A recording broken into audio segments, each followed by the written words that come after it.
Jon Stewart weighed in with his thoughts on Joe Biden, the presidential race. Let's take a listen. Biden was not my guy.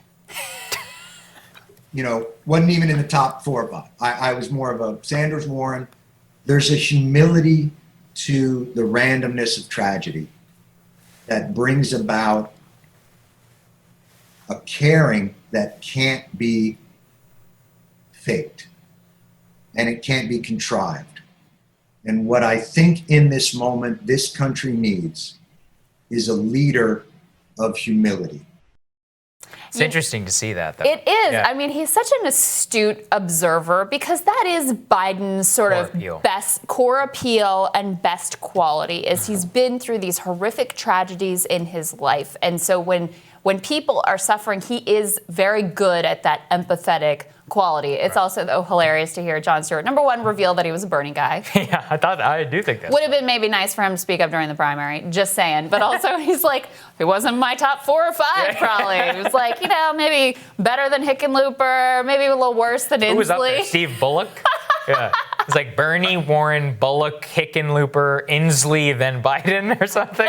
I really want to know Jon Stewart's top 5 I want to know the full list, the full 20 candidates. How do they all rank? But no, I mean, I think his insight is right. I mean, it's part of the basement strategy is just so people, all they think about with him is that core part of him that they really like, and they don't have to reckon with the policy. They don't have to reckon with maybe he's lost a step or two. They don't have to deal with those pieces because they have this warm, fuzzy nostalgia about that part of his character and who he's been. Mm-hmm. Yeah, I think that's right. And it's also interesting because we didn't get a lot of personal insight into Stewart's own policy. I mean, I think we generally kind of knew he was more of a progressive-minded guy, but he's always been anti-corporate, and he was always willing to call out BS on every side. Yeah. So it's also just it's a good revelation into who he backed, what he thought at the time. I wouldn't have necessarily pegged him as a Bernie person. That was not clear to me. That was kind of a surprise to me, honestly. And I think the flip side of the Biden empathy piece is this is something that Donald Trump does terribly. Yeah, I mean, it's like his weakest thing is being able to cares about people like me. That's exactly right. When you ask people, does he care about people like me? He's just bad at doing that, public display of empathy and sympathy and just going through the normal motions of what you expect a president to during these times.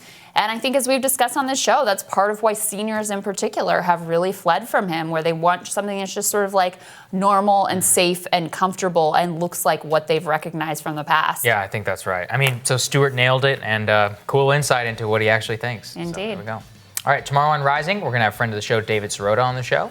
Remember to like and share our videos to help others find us, and of course, subscribe as well. Everybody have a great day. See you guys.